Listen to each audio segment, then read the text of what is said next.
Good afternoon. And besides our data points, there's been lots of announcements today. The Premier, Minister Elliott, as other ministers, speaking on the concepts of what would be coming around stage one of phase two. And we'll have some comments to make about that, as that has been, they made everybody aware of that. The issue in the past is that sometimes these came too quickly, and some different sectors, retailers, others said we need a bit more advanced notice before it does occur. And so we're trying to give some lead time and expectation so they can do the proper preparations to ensure that if they're going to do it, they're adhering to the recommendations of the public health measures table to maintain the safety aspects of the 6 foot distancing, the number of patrons that would be going to the different facilities, maintaining protections, sometimes with proper face covering for staff, as well as physical barriers, etc. So to have all those things in place if they do choose to move, and if we are going ahead on the day that the Premier announced, knowing that all data and information, but I'll talk about that in a moment. But in light of that, let's look at the data for today. So over to Dr. Yaffe. Thanks very much. Good afternoon, everyone. Today, we have a total of 21,494 confirmed cases of COVID-19 reported in Ontario. This is an increase of 258 cases, and that's only 1.2% increase compared to yesterday. And I want to note that we haven't had this few new cases on any day since March 31st. So this is a good trend. 57% of our cases are in females, 43% are 60 years of age and older, and 62.5% are people who reside in the Greater Toronto Area. About 16.8%, or 3,607 of the cases, are in healthcare workers. Again, this is a cumulative number, and it does not represent those currently positive. We continue to see Ontarians recovering from COVID-19. At this point, 75% of our cases have resolved, which is about 16,204 cases. We have 1,026 people in hospital.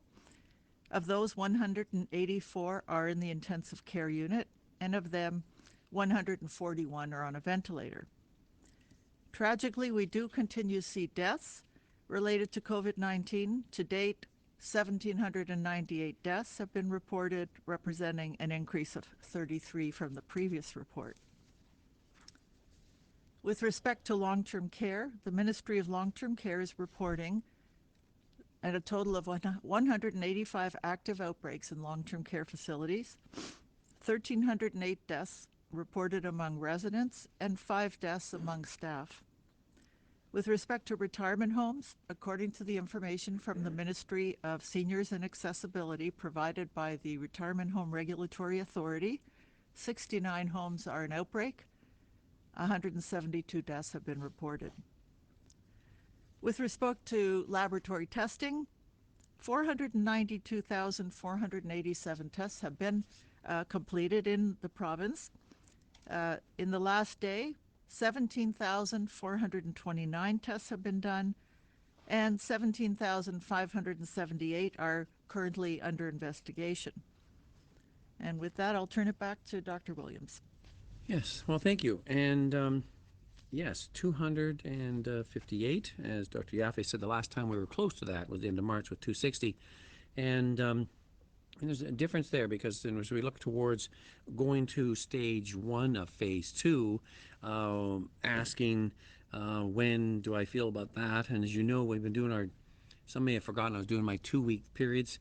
The next 2-week period ends on the 17th, that's Sunday, and starts again another 2-week period on the 18th. I guess I didn't realize, or didn't put down that it was a holiday in that regard.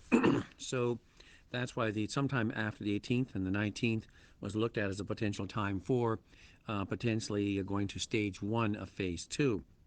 Why is that? Over the last 2 weeks, we have seen if you look at the linear curve, a decrease in the cases. This one only but adds to that. Not that I wouldn't be surprised if tomorrow went up again. It seems to do that. It comes down, then goes up by a bit, but each time it doesn't go up as much as the week before, and it just keeps downward trending. The other aspect here is, you compare to what I said before way in the past, At the start of March, before we were losing and going into community-wide spread, we were getting somewhere in the range of 140 up to 180 cases a day in that, and that was okay. Once we started going over that 180 over 200 cases a day in the community, we started to have some difficulty, especially after the March break period. If you look at but back then, looking at those numbers in the early parts of March, those were all community. There was usually one, two, or maybe four cases in long-term care, so there wasn't a lot happening in that sector. These 258, as we know from our data, at least 50% of those are from our long-term care survey. That puts us at about 129. So that's reassuring to me to say this is within the ability to do case contact management and going towards containment, knowing that we have more things in place as we didn't have in the beginning of March with our 6-foot distancing, our physical distancing, our public health measures, the number of retailers and things, the things that are happening, even though the Premier and others have announced a long list that would be occurring with stage one. These are all asked to say you still have to have the 6-foot distancing. If you're going to offer this service and provision, you're going to have to limit the number of people in your facility. Sometimes you're going to ask some of the patrons coming in, if you can't guarantee all the time the 6-foot distancing, to wear facial covering mask, if you may. And also, is there proper protection for the staff, including physical barriers when having cash and other handling aspects in that regard. So they are still going to be asked to say in all these different lists of the ones that are noted to undertake that, and a number of them have put in their plans to the Economic Recovery and Job Recovery Committee, and have agreed that they could adhere to that and undertake to do that, doing some caveats and situations. We're going to open, and we have this, and you need to do this and this in order to do that. So that's that aspect there. And we have to have some more things we're looking at with our committee to say, are we going to look at other aspects around people and their settings and stuff? That's to follow, and we haven't yet made a decision yet. We want to see what the numbers are. So over the weekend, we're going to be looking at the numbers. And to add to this, we have we'll be finishing the survey of the long-term care facilities. It's gone really well, thanks to all the whole group in the testing side, including the partnership with Ontario Health, with the hospitals, assessment centers, paramedics, a wide number of people involved, and especially the public health units who stepped up and delivered on time, with now over 90% of the residents sampled and well over 80% of the staff, and we still have tomorrow to go yet. So those test results will keep coming in and being taken through the laboratory service over the weekend, and probably all the results and their entry into the data system won't be completed until well through next week, and then we'll see if there's some direction from the IMS group as they review all that data and information. There is some ongoing work with retirement homes, and they continue to monitor those at this stage. In light of that, and because we have the testing capacity, we have made recommendations to open up the assessment centers more, so to ask those seen people coming in either through the self-assessment tool or through telehealth or going to the assessment center, that if you have symptoms that are compatible with COVID-19, that you would be able to get tested. In the past, there had been reasons to say that if you had mild symptoms where there was really no change in your clinical outcome, you'd still be asked to isolate and stay at home, separate from the rest of your family members until the 14-day period. So as far as the physician who is probably overseeing and assessing that, either through the self-assessment tool or through the telehealth, they would say it doesn't affect the clinical outcome, and you're asked to do that. Now, because we would like to know more about the public writ large, in that we've opened it up to say, can we do more testing, and would the public be allowed to come into those assessment centers if they have symptoms compatible? We're not talking about asymptomatic, and we have those lists of those symptoms that are available, will be on the self-assessment tool still, on telehealth and otherwise, to go to those centers and be tested, because now that we've finished the survey, we have that capacity we can use in our public health laboratory system and the network up to over 20,000 tests. And as you can see today, we're well over 17,000, and there's 17,000 pending and more tests coming in. So we may see that number rise even tomorrow and into the weekend in that. So increased testing, increased monitoring. Why? As we do these measures, as we said before, when we go to stage one of phase two, it's for a 3 week period, maybe 4 weeks, we don't know. We want to monitor to say, have we seen any changes that are concerning in that time period? Has there been a uptick or rise in cases identified? Or are they just localized outbreaks? Many things to do and assess at that time. So we're going to look at all those different metrics very carefully during that period of time to say, much like I said before, when we were doing the public health measures, we're going to see how well we did. We flattened the curve. We planked the curve down to some extent, and so Ontarians did the job. They're still doing it. Now, as we're going to say, the next phase, as we open up with more things available to the public in outdoor venues, and you've got a list there, in other things that you may have a need, and a sense it's become over time essentiality as people feel desperate to get to do other things, they have to go out there, but you still have to do it with a button there and with a caveat: 6 foot distancing. If you can't maintain that, then wear a non-medical cloth mask in those settings where you know you probably may or will not be able to maintain that 6 foot distancing as more and more people come out in those settings. What we're trying to say in this phase coming up for the next 2 weeks is, while there's things more available, it doesn't mean you have to go out. While there's more things allowed to be open, it doesn't mean they will open. It depends on the retailer, the group, and that, if they want to do it, if they feel it's worthwhile doing it in that setting.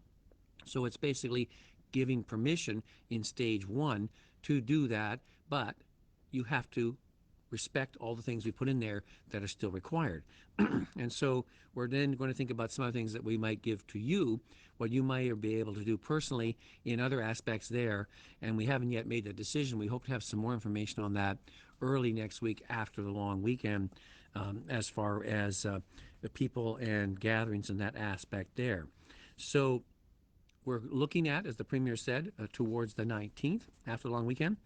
And as the Premier was alluding to, that's assuming things continue on the way they are over the weekend. Nothing all of a sudden urgently happens. And because we've been pretty steady, some undulations, but coming down, it seems we're on track for that. But we will certainly be clear as we get over the weekend into that. And then that next stage for the next 2 weeks, especially, and another week after that, how well do we do with this extra, I would guess, latitude? More things opened up, more people out in the public sector monitoring, doing their carefulness around the distancing, wearing facial coverings. So let's see how we do on that and see if there's any concerns. I can't cover everything because I want to go to questions. And so I'm going to ask to hand over the media, and we'll ask questions on that, as you've already had a lot of updates from the Premier and the Minister and other ministers earlier this afternoon. Okay, we'll move to the phone lines. Your first question comes from Rob Ferguson with the Toronto Star. Please go ahead. Hi, Doctor. Just wanted to check, what will the guarantee be that people can get tested with mild symptoms? We had so many calls and emails from people in the early days and even in the last couple of weeks that thought they should get tested and couldn't. So how will we know that people will still be able to get this? Let's ask Dr. Yaffe to answer that. Okay, and centers that basically anyone who shows up with symptoms compatible with COVID-19 should be tested. Before that, it was clearly in the clinician's power to decide yes or no. And in fact, we had identified priority groups who should get tested. So now we're saying, basically, the person shows up, they should have an appointment. They have to go through telehealth or their primary care physician or the public health unit to get an appointment. But if they show up and they have symptoms, they should get tested. Follow up?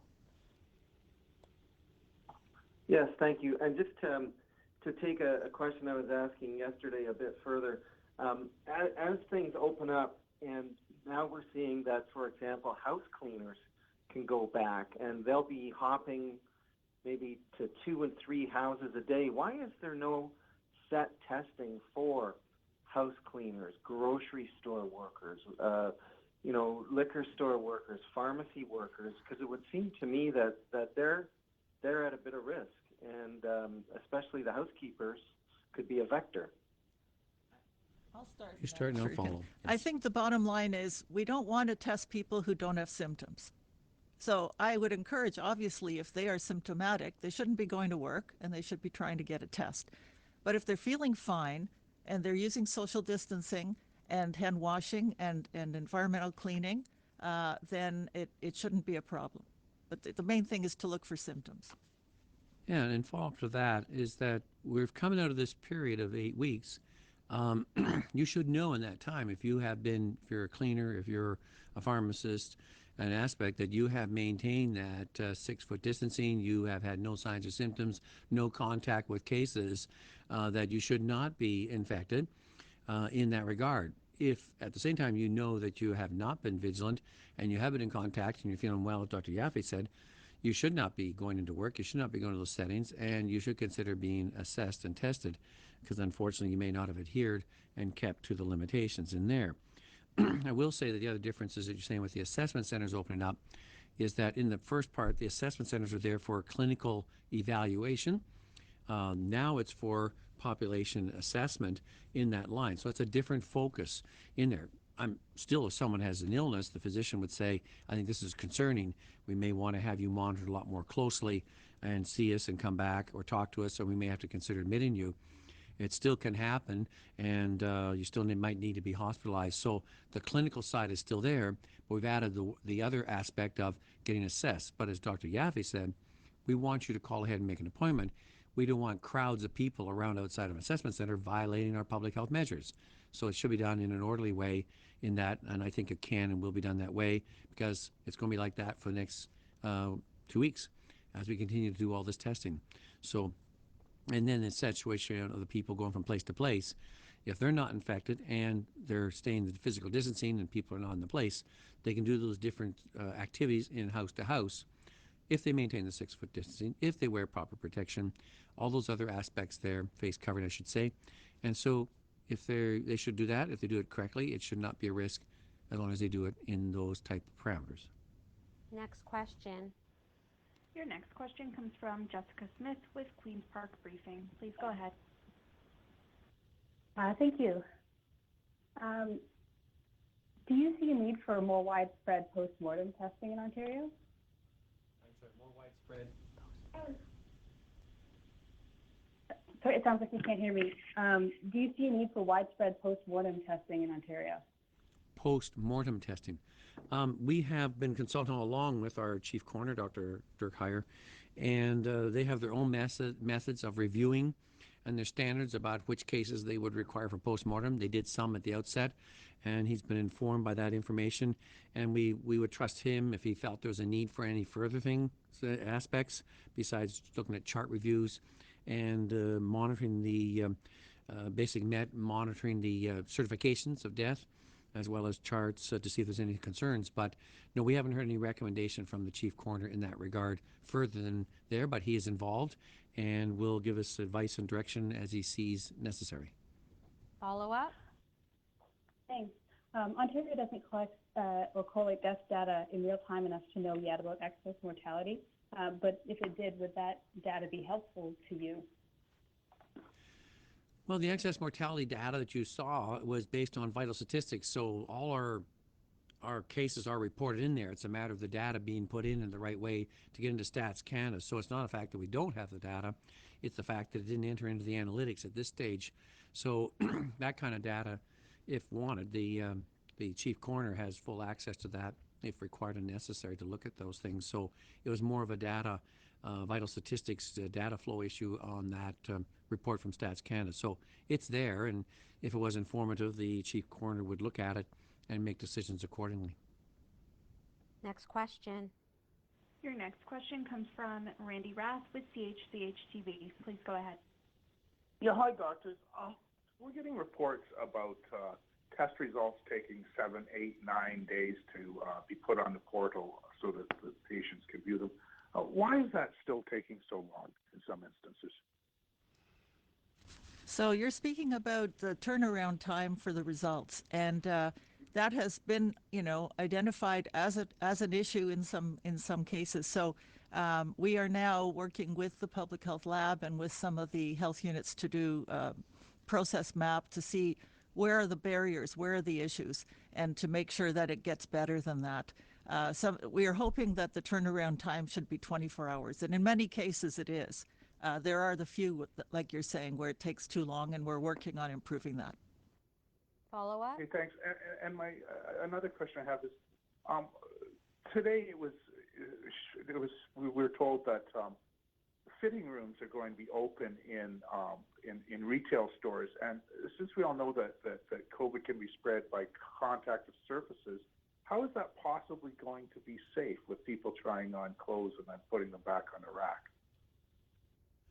So we've asked, and the retailers will be asked what they're going to do to handle that in the aspects. You raise a good point, and how they're going to do with requiring people with handling of materials. They're doing lots of cleaning, I know, within their facilities, and so they're going to put various, I would say, restrictions and limitations in that. So I haven't seen those details to that, and it's going to be basically to be revealed how they're going to handle that. And if there's, that's one thing is they're doing it, and the next thing, if there's awareness, maybe public will have some concerns because they're going to be as interested in that as the retailer is. So we'll have to wait to see how that's going to be handled to ensure all the safety precautions are in place. Next question. Your next question comes from Derek Donana-Rain with CBC News. Please go ahead. Thank you, doctors. So we're hearing stories of a system that is already overwhelmed and unable to kind of process the test results it has. Despite the importance of expanded testing, if you can't manage the tests you have now, is it wise to be expanding to symptomatic people in the general population? The current capacity for the labs in Ontario is over 20,000 tests a day. We haven't quite reached that yet, and we're almost completed testing all the residents and staff in long-term care facilities, which has been a huge number of people, a great feat that's been accomplished, almost finished. So with the finishing of that, it will open up room in the capacity to be testing more of the general population with symptoms, because that's where we need to know right now, where are we in terms of the general population, and getting a better focus on identifying cases and being able to follow up with their contacts so that we can reduce and minimize any spread in the population. So we do have the capacity, and with the reduction of long-term care follow-up, we will open up that more capacity. Follow up? And we know there are now lab workers, first responders, and hospital staff among the thousands of healthcare workers testing positive for COVID-19. Does the province have any plans in place to further test and protect people in these professions specifically? So we've, we continue to monitor the situation. We're asking to have some further analysis undertaken in that regard because we want to make sure that if there is any spread among there, especially so-called nosocomial, is that being identified. So some of our different sectors and our partners in Ontario Health are looking at that to ascertain those questions and those points there to do that, and if there's any further recommendations needed, including proper personal protective equipment and usage and training, etc. So all this is part of this overall evaluation that we need to keep assessing and to see if there's anything we can do to flatten that curve as well and keep it down. Okay, we're going to move on to our last caller. Your final question comes from John McGrath with TVO. Please go ahead. Hi, doctors. I'm wondering if you can say, is there, we expect an increase in reported cases as the province reopens, and I'm wondering if you can give us any kind of numerical threshold for what would be sufficiently alarming that it would be necessary to impose new public health measures to close things back down again. Would that be 300 new cases, 400 new cases, 500 new cases a day? What would be the threshold there? So that's what we're watching with our public health measures table. When you talk about increase in cases, and just because they're going to public testing, we're interested in seeing is what is our percent positivity rate in that regard. And it may be lower than we think, and that would be a good thing to see what kind of positivity we're having. If we do get a large increase in a period of time, we'd have to ask a number of questions. Where is that occurring? Is it throughout the province, or do we have, as we've seen now, or sometimes, an outbreak in a large industry, a large area, a large setting, and you may have 100 or 200 cases in that, which means the province writ large is not impacted, but the numbers are. Or you can still have some further aspects in some of the settings, such as long-term care or other congregate settings. So it would be a number of factors that have to play into that. And for our public health team and partners in Public Health Ontario, as well as others, to assess where the case is coming from, how significant is it contained, yes or no, and if not, if it's going widespread and we see that it cannot be monitored, then we'd have to make a decision. But I can't really say any specific number. Any increases of certain amounts will be always of concern for us if we can't explain how it's been and why it can't be contained. Okay, follow up, and this is the last question. One of the hardest hit long-term care homes announced today that the outbreak is over in that home. Obviously, you expect the testing of long-term care residents and staff to wrap up this week. This has been one of the most important parts of this story so far. Has the long-term care situation stabilized, or is it even now, I don't know if under remission is the right word, but is the threat to long-term care residents finally receding? Well, I think the situation has somewhat stabilized, but it's still a big concern. The incident management system, or IMS table, is meeting daily and reviewing all the aspects. And public health has been working very hard with the hospitals and the paramedics and so on to get the testing done, but also obviously with the long-term care facilities to get the outbreaks under control. And yes, I think in terms of testing, in terms of PPE, infection prevention and control, and human resources, those are the aspects that we need to work with. And it is getting better, but it's still an issue. And there are certain homes that are still what we call red and need more support. And that's why the ministry, the province, did an emergency order the other day. So I think it's still an ongoing concern. Obviously, some outbreaks are finally coming to resolution, but we are identifying some new ones, and so it's not resolved completely. It's an ongoing concern. Okay, thank you, everyone.